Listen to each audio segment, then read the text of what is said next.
E aí, meu querido, minha querida, chegamos à última questão desse aulão de super retrospectiva para o Enem. Uma parceria que muito me honra, que muito me valoriza, que muito me deixa feliz.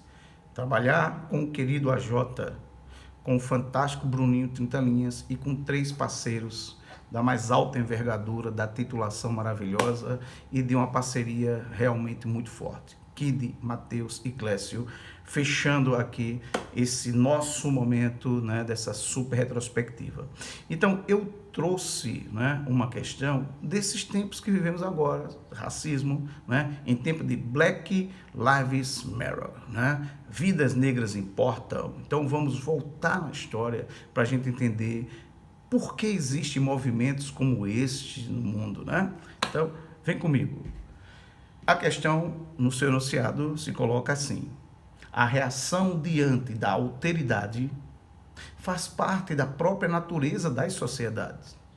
Em diferentes épocas, sociedades particulares reagiram de formas específicas diante do contato com uma cultura diversa à sua.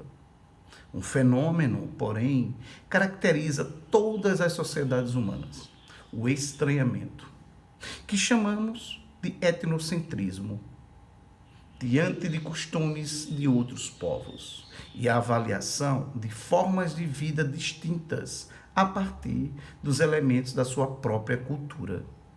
Assim, percebemos como o etnocentrismo se relaciona com o conceito do estereótipo ou de estereótipo.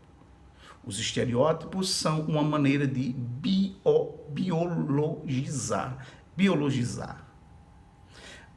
biologizar essas características de um grupo, isto é, considerá-las como fruto exclusivo da biologia, da anatomia.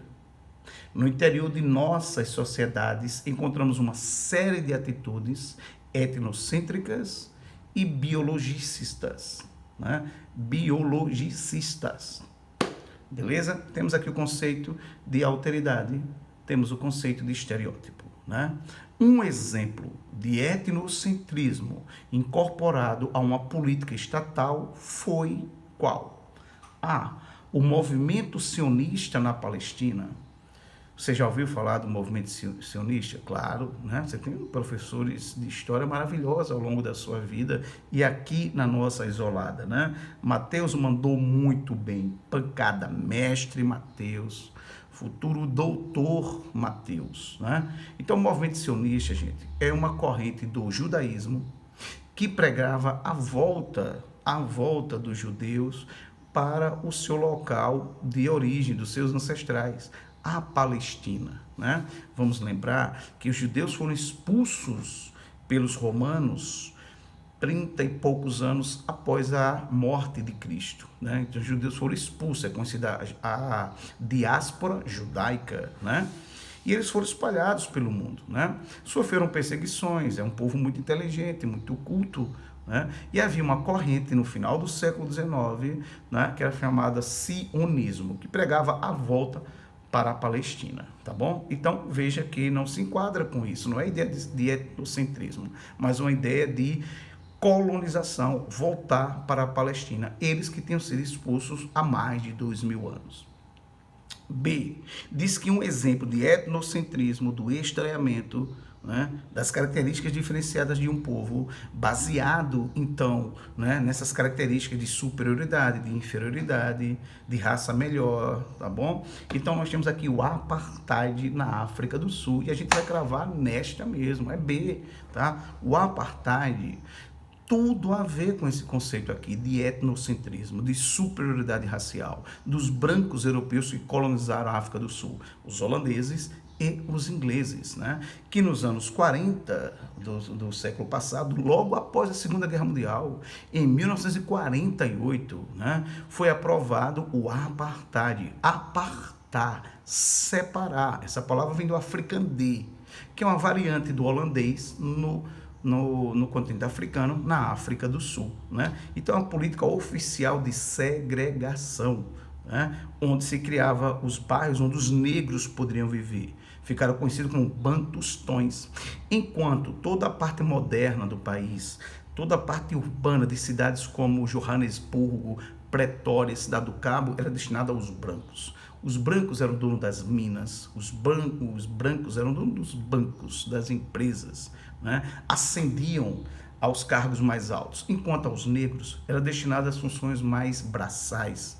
Tá? Havia uma espécie de passaporte para que os negros pudessem circular nas cidades dentro, porque senão eles poderiam ser parados, e se não tivesse esse dito passaporte, eles seriam presos, né? Seriam espancados. Muito terror, muito racismo foi aplicado aos negros e negras da África do Sul durante o apartheid.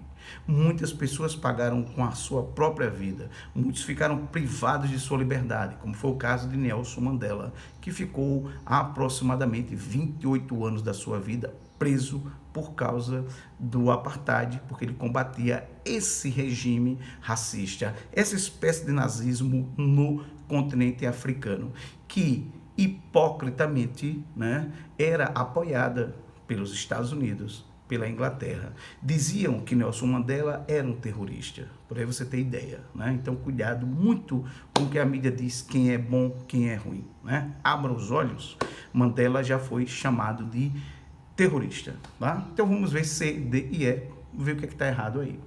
C diz a questão curda na Turquia. Não, a questão curda, eles lutam pelo reconhecimento do seu território.